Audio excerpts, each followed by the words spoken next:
This nun believes that Katy Perry unalived her fellow, but you gotta hear this story. So this is Katy Perry, the pop star. And in 2014, Katy decides to take some of her pop star money and buy herself a big mansion in Los Angeles. So she looks around and finds this one on sale.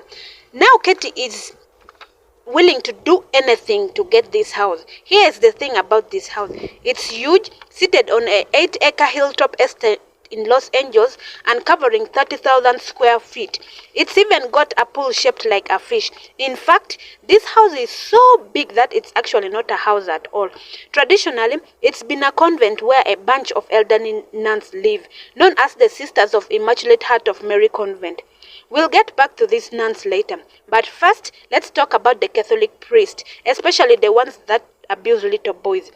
I mean, abuse in the Catholic Church as a whole was so rampant for decades, particularly in the Archdiocese of Los Angeles. An archdiocese is a collection of churches. So this collection of churches in Los Angeles had some pretty serious abuse accusations thrown at them in the early 80s and 90s.